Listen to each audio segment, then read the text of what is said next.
नमस्कार दोस्तों, मैं हूं आपका दोस्त प्रवीण पांडे और मैं आप सभी का अपने यूट्यूब चैनल कोडवाइजर में एक बार फिर से स्वागत करता हूं। दोस्तों, रिसेंट में मैंने हर एक वीडियोस में कमेंट पढ़े, हार्मोनिक का चैप्टर 6 ले आइए, हार्मोनिक का चैप्टर 3 ले आइए। मुझे आपको हार्मोनिक चैप्टर 3 देने में कोई भी दिक्कत नहीं है, लेकिन आपको भी ये समझना पड़ेगा कि मोटिवेशन होना चाहिए किसी भी वीडियो को बनाने के लिए। डेली मार्केट एनालिसिस की बात की जाए तो वहाँ भर-भर मोटिवेशन है, क्योंकि बहुत अच्छे व्यूज़ आते हैं, बहुत अच्छे कमेंट्स आते हैं, बहुत अच्छे लाइक्स आते हैं। लेकिन जब एजुकेशनल वीडियो बनाता हूँ मैं, तो कोई अप्रिशिएट ही नहीं करता, व्यूज़ ही नहीं आते, लाइक्स ही नहीं आते। और ऐसा नहीं है, व्यूज़ से हमें पैसा मिलता है। आपको भी मैं एक वीडियो में दिखा चुका हूँ कि यूट्यूब क्या ही देता है। ये गोल नहीं होता, गोल होता है कि हाँ, आप पसंद तो कर रहे हो, एक्चुअली में आप सीखना तो चाहते हो। डेली मार्केट एनालिसिस 5 मिनट में क्लियर हो जाता है यार, ये लाइन खींचो, वो लाइन खींचो, मार्केट सेंटीमेंट समझो, क्लियर कर दो कि नेक्स्ट डे ये करना है। लेकिन जब एजुकेशनल वीडियो आता है तो उसमें हर एक पैरामीटर को कवर करना पड़ता है, लेंथी प्रोसेस है और उसी में आप लोग अप्रिशिएट नहीं करते। तो मैं चैप्टर 3 आपको आज डिलीवर करूंगा और मेरी पूरी कोशिश रहेगी कि मैं अपना 100% दूं। लेकिन मैं आपसे भी ये रिक्वेस्ट करूंगा कि आप भी प्लीज लाइक शेयर जरूर करें अपने दोस्तों के साथ में। अगर कंटेंट आपको पसंद आता है, नहीं पसंद आता है डिसलाइक करो, कोई दिक्कत नहीं है, एटलीस्ट कुछ तो करो। चलिए, आपका ज्यादा टाइम नहीं लूंगा और डायरेक्टली हम चलेंगे चैप्टर 6 पे। मैंने आपको पहले भी एक्सप्लेन किया है। क्या एक्सप्लेन किया है? कि हार्मोनी में 3 चीजें कवर होती है, ठीक है। एक बार इसको थोड़ा सा समरी ले लेते हैं, जिससे कि जो भी नए यूजर हैं उनको थोड़ा सा क्लियर हो जाए। वैसे आप प्रीवियस वीडियो देखकर भी क्लियर कर सकते हैं। पहला क्या होता है? करेक्शन, ठीक है। क्या हम काउंट करते हैं? करेक्शन को कैलकुलेट कर सकते हैं। हार्मोनिक के चैप्टर 1 में मैंने आपको ये एक्सप्लेन किया था। फिर क्या होता है? प्रोजेक्शन। करेक्शन के बाद जो नई इंपल्स वेव आती है वो कितनी बड़ी हो सकती है, कितना दूर तक प्राइस जा सकता है। और तीसरा है रिवर्सल। ये 3 चीजें रहती हैं। करेक्शन हम ऑलरेडी कंप्लीट कर चुके हैं हार्मोनिक के चैप्टर 1 में। ये 3 फेजेस मैंने बांटे थे और मैंने करेक्शन अभी तक आपको कंप्लीट करके दे दिया है। अब मैं बात कर रहा हूँ प्रोजेक्शन की, और प्रोजेक्शन को हम कैलकुलेट करते हैं इससे एबीसीडी से। एबीसीडी में मैंने एक बहुत ही सिंपल मेथड आपको सिखाया था, AB equal to CD। Last video में आप जाकर ये देख सकते हैं। और अब इसका सेकंड चैप्टर है एबीसीडी का ही, और वो है फिबोनाची बेस कैसे कैलकुलेशन। बहुत ही सिंपल था कि भाई AB की जितनी लेंथ है, मैं एक बार यहाँ एक्सप्लेन भी कर देता हूँ। AB की जितनी लेंथ है, C से लेकर D की भी उतनी ही लेंथ रहेगी। इसका कैसे कैलकुलेशन करना है, क्या टूल्स यूज करने हैं, मैंने प्रीवियस वीडियो में बताया हुआ है, लिंक आपको आई बटन में मिल जाएगा। अब हम बात करने वाले हैं ABCD के सेकेंड चैप्टर की, जो कि है फिबोनाची बेस। अगर आप प्रीवियस वीडियोस नहीं देखेंगे तो ये जो चैप्टर है, ये जो क्लास है, वो बाउंस जाएगा, आपके दिमाग से ऊपर जाएगा। तो मेरी फिर से एक बार रिक्वेस्ट रहेगी कि आप प्रीवियस वीडियोस जरूर देखें। स्क्रीन पे ध्यान दीजिएगा, स्क्रीन पर आपको एक इमेज दिख रही होगी, AB equal to CD reciprocal values. ये किस पे बेस है? फिबोनाची पे बेस है। पहले भी आपको बता चुका हूँ कि करेक्शन कभी भी किसी भी वेब में इम्पल्स के साथ में करेक्शन होता ही होता है, छोटा हो या बड़ा, डज नॉट मैटर, लेकिन करेक्शन होता है। AB जो है आपका, वो करेक्शन को डिफाइन करता है, और CD जो है आपका, वो डिफाइन करता है जो न्यू बुल रन आएगा वो कहाँ तक जाएगा। समझे? आपको हमेशा क्या चाहिए होगा? इम्पल्स वेव एंड करेक्शन, ठीक है। करेक्शन की एग्जैक्ट कैलकुलेशन होनी ही चाहिए, तब जाकर आप नई इम्पल्स वेव को प्रिडिक्ट कर सकते हैं। इसको थोड़ा सा और डिटेल में समझते हैं, थोड़ा सा और आसान भाषा में समझते हैं। बात करते हैं ट्रेंड की। ट्रेंड किस तरीके से चलता है? हायर हाइज कुछ इस तरीके से ना, ठीक है, और लोअर लोज कुछ इस तरीके से। अब यहाँ पर अगर ध्यान दें तो जो स्टार्टिंग वेब है उसको हम क्या कहेंगे? ए। जहाँ पे खत्म होगी इसको हम क्या कहेंगे? बी। जो करेक्शन आएगा उसको हम क्या कहेंगे? सी। तो आपको एक्चुअल में क्या चाहिए होता है? Impulsive web and correction. और उसके बाद जब प्रीवियस स्विंग हाई ब्रेक होता है, तब आप प्रिडिक्ट कर सकते हैं कि डी कहाँ तक जाएगा, यानी ये जो इम्पल्स वेब लगी है ये कहाँ तक जा सकती है। रिसेंट में आपने निफ्टी में मेरी एनालिसिस को देखा होगा, जब मैंने 25,800 से 23,700 800 का टारगेट दिया। पूरी एनालिसिस ABCD पर बेस है और वहां से किस तरीके का बाउंस आया आप खुद देख सकते हैं। 23,800 समथिंग का लो है और उसके बाद index state in a single day में 400 to 500 पॉइंट्स मूव किए। तो इस तरह की एनालिसिस होती है, आप इस तरीके से कैलकुलेशन कर सकते हैं। उसमें ज्यादा नहीं जाते और फिर से आप इमेज पे फोकस करो। यहाँ पे A B equal to C D, इसकी जो मीन वैल्यू निकल कर आती है वो किस पे डिपेंड है? वो डिपेंड है सी पर, यानी करेक्शन पर। मैं एक बार आपको फिर से यहाँ पर चार्ट में दिखाता हूँ जिससे कि आप कंफ्यूज ना हो। कोशिश तो मेरी है कि जितना अच्छे से डिलीवर हो जाए उतना बढ़िया रहे। क्या होता है कि कुछ एक बिगिनर्स बहुत ही बेसिक चीज़ें भी नहीं समझ पाते और इसमें उनकी गलती नहीं है, क्योंकि उनको ये चीज पहली बार देखने को ही मिलती है। ये रिक्वायरमेंट है एबीसीडी की। इतना क्लियर है? स्क्रीन पर आपको सी रिट्रेसमेंट वैल्यू दिख रही होगी। सी रिट्रेसमेंट वैल्यू पर, जैसा कि मैंने अभी कहा, इस पर ही डिपेंड करेगा कि यानी जो नया इम्पल्स वेब है वो कहाँ तक जाएगा। अच्छा, इतना क्लियर है? इतना समझ में आ गया? वापस स्क्रीन पे चलते हैं और बात करते हैं सी रिट्रेसमेंट वैल्यू की। मैंने पहले भी आपको बताया कि सी पर ही डिपेंड करेगा कि डी का यानी नई इम्पल्स वेब कहाँ तक जाएगी। राइट? अब स्क्रीन पे अगर आप ध्यान दोगे तो सी रिट्रेसमेंट की कुछ वैल्यूज लिखी हैं, जैसे कि 0.382, 0.50, 0.618, 0.707, 786 और 886। और उसके बगल में, उसके जस्ट राइट साइड में आपको डी की वैल्यू मिल जाएगी। क्या है? 2.24, 2.618, उसके बाद मिलता है 2, उसके बाद क्या मिलता है 1.618, उसके बाद क्या मिलता है 1.414, उसके नीचे क्या मिलता है 1.272 और लास्ट में मिलता है हमको 1.13। तो ये क्या है, इसको कैसे समझे? देखिए, तो सबसे पहले फोकस क्या करना पड़ेगा? सी पर, यानी करेक्शन कितना आया 0.38, और उसके बाद जो रन आया वो 1.618 होना चाहिए। अच्छा, इसकी कैलकुलेशन कैसे करेंगे? यहाँ तक क्लियर है? अब कंफ्यूजन क्रिएट होगा। आप ये पूछोगे सी तो समझ में आ रहा है कि हाँ भाई इतना करेक्शन आ गया, फिर लेकिन सर डी नहीं समझ में आ रहा, बिल्कुल नहीं समझ में आ रहा। डी कैसे कैलकुलेट करेंगे? 1.618, 2.24, 2.618, ये किस तरीके से कैलकुलेट करेंगे? तो वीडियो को आराम से देखिए, बहुत ही ईजी है यार, इतना मुश्किल ही नहीं है। लेकिन क्या है कि जब तक आप सीखते नहीं हैं तब तक आपको ये चीज़ें मुश्किल लगती हैं। मैं आपको यहीं पर दिखाता हूँ। चलिए, मान लीजिए कि ब्रेकआउट हुआ, ठीक है, इम्पल्स वेब है, करेक्शन है, और अब हमें प्रिडिक्ट करना है कहाँ तक जाएगा। राइट ना? प्रीवियस में हमारे पास कोई डेटा नहीं है, स्टॉक या इंडेक्स ऑल टाइम हाई पे चल रहा है। तो हम सबसे पहले क्या देखेंगे कि इसका ई से लेकर बी तक में करेक्शन कितना है। ठीक है, सबसे पहले, ठीक है, एक मिनट के, तो मैं इसको बाय डिफॉल्ट ही कर देता हूँ, जिससे कि ठीक है।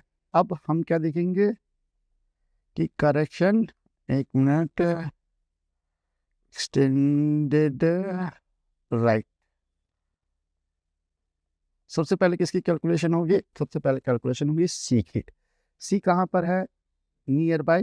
देखिए, एग्जैक्ट कहीं भी नहीं मिलेगा, 0.50 के आसपास या 0.618 के आसपास या 0.382 के आसपास आपको ध्यान देना पड़ेगा। ये जो रिट्रेसमेंट आया है वो किसके नियर बाय है, कौन सा फिर रेशियो है जिसके बहुत नज़दीक है हमारा सी पॉइंट। यहाँ पे हमको क्या मिला? 0.50। और अब हम एक ब्रेकआउट देख रहे हैं, हमें डी को प्रोजेक्ट करना है, डी को समझना है कि कहाँ तक ये जाएगा। तो आप कुछ ना करो, आप बी से सी का, पहले हमने क्या देखा था? ए से बी फिबोनाची खींचा था। सी का लेवल समझने के लिए अब हमें प्रोजेक्शन को प्रिडिक्ट करना है, तो हम बी से लेकर सी को कैलकुलेट करेंगे। अब जाकर आप ध्यान दो, इसको फिर से उसी इमेज पे आते हैं। अगर सी की वैल्यू 0.50 है, ठीक है, तो उसका प्रोजेक्शन क्या है? 2.0। यहाँ पर हमें 2.0 दिख रहा है? नहीं दिख रहा है। तो हम पहले यहाँ पर जाकर एक 2 पॉइंट चेक कर देते हैं। तो कहाँ तक जाएगा ये यहाँ तक जा सकता है। समझ में आया? रिलेट हुआ? फिर से रिवाइज करते हैं, ठीक है, आप कंफ्यूज ना होइए, है ना? इम्पल्स वेब आ गई, करेक्शन वेब आ गया, ठीक है, आ गया ना? अब प्राइस यहाँ से ऊपर की तरफ जा रहा है, ब्रेकआउट देने वाला है, ब्रेकआउट उसने दे दिया। हमें नहीं मालूम कहाँ तक जाएगा, हमें प्रॉफिट कहाँ पे बुक करना चाहिए। कुछ ना कुछ तो टारगेट सेट करेंगे ना।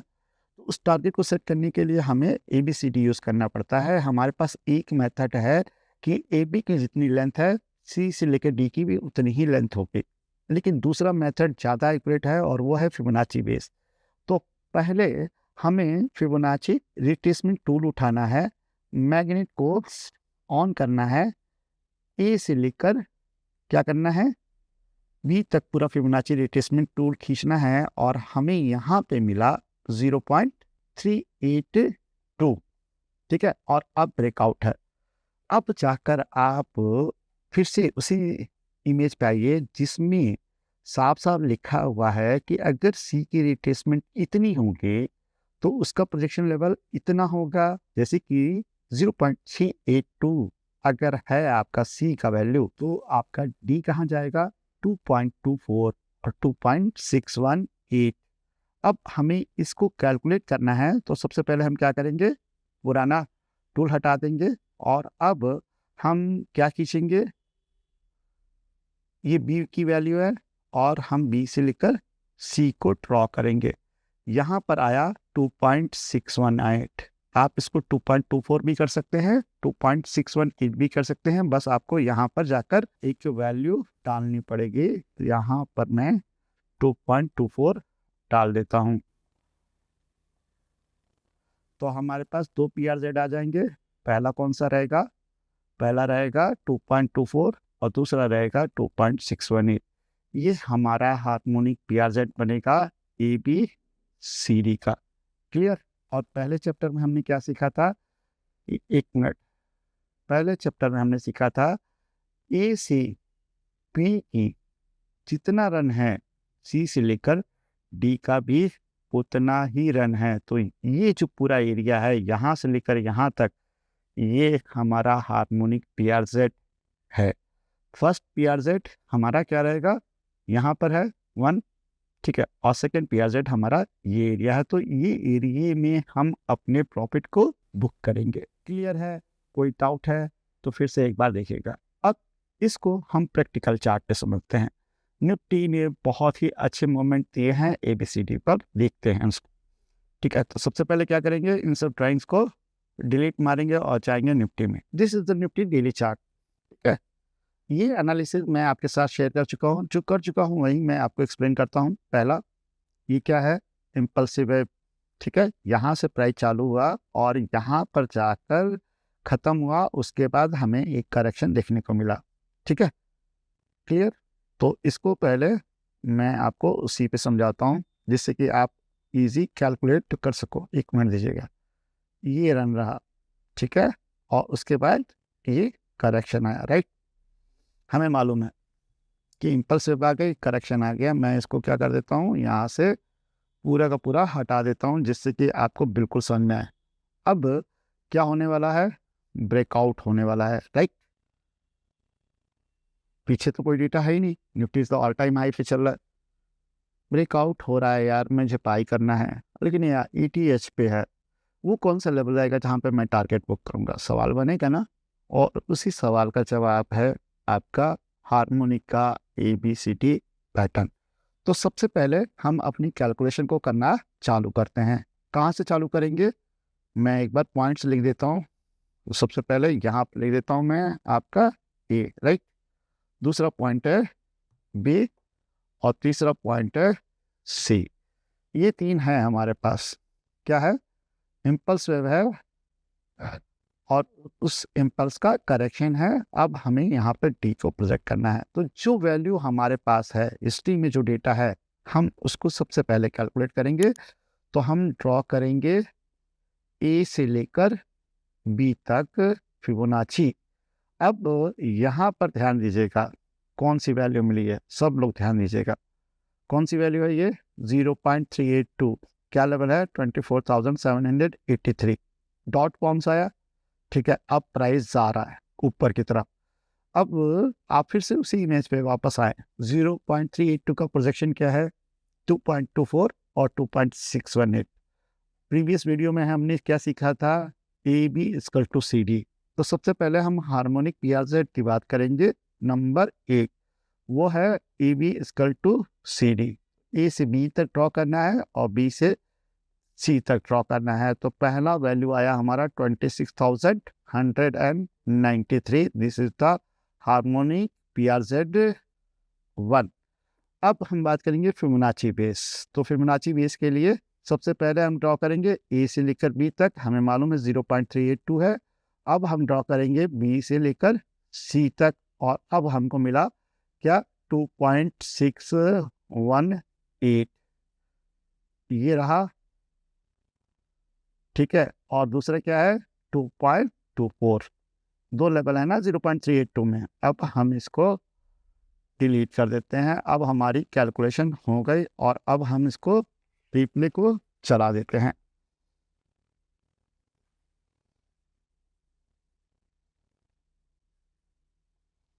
डॉट वन से दिखाई दे रहा है, डॉट वन से कि नहीं, हमें मालूम था ना कि यहाँ तक जाएगा, हम वहाँ पे अपना प्रॉफिट बुक कर सकते थे, वहाँ से रिवर्स पोजीशन भी खेल सकते थे। अब मैं एक सवाल का जवाब देता हूँ। लोगों ने पूछा ना कि 25,800 ही क्यों फ्यूचर शॉर्ट हमारा। तो ये जो रिवर्सल कैंडल बनी PRZ पे, उसका लो क्या है, 26,838। उसके बाद उस लो को ब्रेक कहाँ पे हुआ है, 994, और फिर उस कैंडल के नीचे मेरा शॉर्ट बना, कंफर्म हो गया। अगर इन तीन कैंडल्स को भी देखेंगे तो it's kind of evening star आप कह सकते हैं, रिवर्सल पैटर्न है, और यहाँ से ही शॉर्ट बना। और देख रहे हैं ना कितना बढ़िया ट्रेड बना। जब भी रिवर्सल ट्रेड करता हूँ तो थोड़ा सा कंफर्मेशन ले लेता हूँ, हार्मोनिक PRZ पे डायरेक्ट ट्रेड नहीं मारता, ठीक है। तो ये भी हम ट्रेड कर सकते हैं, और ये भी हम ट्रेड कर सकते हैं, और इसी वजह से मैं कहता हूँ a harmonic trader can trade each and every swings. वो हर एक स्विंग की परफेक्ट कैलकुलेशन कर सकता है, उसको ट्रेड कर सकता है, और आरआर को, हैवी आरआर को टारगेट कर सकता है। यहाँ पे कॉन्सेप्ट ही है रिस्क टू रिवार्ड। आप खुद देखो ना, जब यहाँ से आप ट्रेड मारते हो तो आपका स्टॉप लॉस दिस, यानी 400-500 पॉइंट का आप स्टॉप लॉस लेके 2000 पॉइंट टारगेट करते हो, तो आरआर आपका अच्छा है ही है। तो ये एक सिंपल सा कॉन्सेप्ट है। अब यहाँ पर कई लोग पूछेंगे क्या हम मैनुअली कैलकुलेट करना है ना, कि पहले ए से बी पूरा हम फिबोनाची ड्रॉ करें, सी की वैल्यू को पता करें, फिर हम देखें कि सी का क्या रेसिप्रोकल वैल्यू आता है, फिर बी से लेकर सी ड्रॉ करें डी की रेसिप्रोकल वैल्यू लेने के लिए, बहुत ही कॉम्प्लिकेटेड हो जाएगा। लेकिन इसके लिए भी यहाँ पर इलाज है। आप यहाँ पे जाएं लेफ्ट साइड में, और आपको ABCD, ठीक है, ABCD पैटर्न मिलेगा, और आप इसको सिर्फ ड्रॉ करना चालू करें। मैन ऑन रखिएगा, और E से पहले पूरा स्विंग हाई खींच लीजिए, उसके बाद आप यहाँ पे खींच लीजिए, और अब वैल्यू देखिए, वैल्यू कहाँ है, 0.43, किसके नियर बाई है, 0.382 के। इसका रेसिप्रोकल वैल्यू क्या है, 2.24, 2.618, और अब ले जाकर आप जो है ना सिर्फ उसको ड्रॉ करिए 2.618, राइट। अब कभी भी ये जो है ना वैल्यू आपकी परफेक्ट नहीं आएंगे, 615 पे आ जाएगा, ह्यूमन है ना, ठीक है, 2.62 पे आ जाएगा, या थोड़ा सा नीचे रह जाएगा, बड़ी कंफ्यूजन होती है। तो इसके लिए अगर इसको परफेक्ट इसकी परफेक्ट वैल्यू डालना है, अगर इसकी परफेक्ट वैल्यू डालनी है तो कोऑर्डिनेट्स में जाएं, आपका 4 जो पॉइंट है वो डी को बताता है। यहाँ पर आप मैनुअली इसको चेंज कर सकते हैं, ठीक है, इस तरीके से। तो ये तो मेरा एक आइडिया है कि किस तरीके से करते हैं, मैनुअली चेंज कर सकते हैं, 2.618 मिल जाएगा। दूसरा मेथड है कि आप VOC को ड्रॉ करें, एक मिनट, B2C को ड्रॉ करें। देखिए 2.618 की वैल्यू क्या है, 26,272.90। डिलीट कर दीजिए, डबल क्लिक करिए, 26,272.90, ये मैनुअली फिल करिए, आपका 2.618 आ जाएगा। देखिए थोड़ा सा कॉम्प्लिकेटेड है, लेकिन वीडियो को ज़रा आराम से जो है ना एक दो बार में समझेंगे, आपको बिल्कुल क्लियर हो जाएगा, ठीक है। ये है हिस्ट्री। अब बात करते हैं प्रेजेंट की, ठीक है। प्रेजेंट में भी तो प्राइस चल रहा है, तो आपको सबसे पहले क्या देखना है, इम्पल्सिव, फिर क्या देखना है, करेक्शन, राइट ना। और उसके बाद प्राइस अगर नीचे की तरफ ब्रेक करता है तो क्या खोजना है हमको, प्रोजेक्शन। सिंपल, इम्पल्स चाहिए, करेक्शन चाहिए और प्रोजेक्शन को ड्रॉ करना है, यानी ट्रेंड के साथ में जाना है, राइट। तो हम सबसे पहले फिर से देखते हैं कि हमारा ई पॉइंट क्या है। हमारा पॉइंट यहाँ पर है, इसका कलर मैं कर देता हूँ थोड़ा सा रेड, जिससे कि आपको अच्छे से दिखे। ये दूसरा पॉइंट कहाँ है हमारा, ये क्या है, ये बी। और थर्ड कहाँ पर है, थर्ड है हमारा सी, राइट ना। ए बी सी, ये चीज़ें हमारे पास मौजूद है, इम्पल्स वेव, करेक्शन, और अब हम बात करने वाले हैं प्रोजेक्शन की। लेकिन किस लेवल की बात करेंगे, वो लेवल रहेगा हमारा क्या, 23,800। जब ये टूटेगा तभी हम प्रोजेक्शन की बात करेंगे। वापस कैलकुलेशन करें, देखें एक बार क्विक। तो सबसे पहले क्या करेंगे, हम ए टू बी ड्रॉ करेंगे, राइट ना। ए टू बी का वैल्यू क्या है, यहाँ पे आ रहा है, एग्जैक्ट आ रहा है, ध्यान दीजिएगा 0.50, 24,514। यहीं से प्राइस नीचे आया तो कितना है, 0.50। 0.50 का रेसिप्रोकल वैल्यू क्या है, इमेज में ध्यान दीजिए, 2.0। अब 2.0 को निकालना होगा तो हम क्या करेंगे, B2C को ड्रॉ करेंगे। और हमारा 2 कहाँ मिलेगा, हमारा 2 मिलेगा इस जगह पर। क्या लेवल है, 23,094। अगर 23,800 ब्रेक हुआ तो निफ्टी के 2 हफ्तों में 23,100 तक जाएगा। ये आपको मालूम है, उस हिसाब से आप अपनी पोजीशन बना सकते हैं। ये आपकी डी की वैल्यू रही, ठीक है। अब इसको अगर हमें टूल पर करना हो तो किस तरीके से करेंगे, हम करेंगे ए से लेकर बी पहले ड्रॉ करेंगे, बी से लेकर सी ड्रॉ करेंगे। वैल्यू क्या आई, 0.517, नियर बाई 0.50, और फिर ले जाकर यहाँ पर हम इसको प्लॉट कर देंगे। 2 हमारा मिल गया, हो गया हमारा ABCD कंप्लीट। अब यहाँ पर एक चीज़ हम बोल रहे हैं, और वो क्या है, हार्मोनिक PRZ 1। ये क्या है, हार्मोनिक PRZ 2। 1 कौन सा है, AB = CD, जो प्रीवियस चैप्टर में मैंने आपको बताया था। तो ये जो दो वैल्यू है, 23,140 और उसके बाद 23,090, this is our harmonic PRZ। अगर 23,800 ब्रेक करता है तो हम यहाँ तक जाएंगे और वहाँ से एक बाउंस आने की संभावना है। तो सबसे पहला ट्रेड तो हमारा यहाँ तक बनेगा इस टारगेट के लिए। वहाँ पर कोई रिवर्सल कैंडल आएगी तो उस समय हम इंट्राडे में या शॉर्ट टर्म में पुल बैक को भी ट्रेड कर सकते हैं, सिंपल एज इट इज। इतना ही है हार्मोनिक का ABCD, और ये चैप्टर आज क्लोज होता है। नेक्स्ट बार में हम XABCD की बात करेंगे, और वो चैप्टर्स बहुत ही बड़े हैं। तो फिर से मैं एक बार रिक्वेस्ट करूंगा कि वीडियो को दूसरों के साथ शेयर करें, लाइक करें, जिससे कि मोटिवेशन मिल सके और मैं ये सीरीज कंटिन्यू कर सकूं। थैंक यू, नमस्कार, धन्यवाद।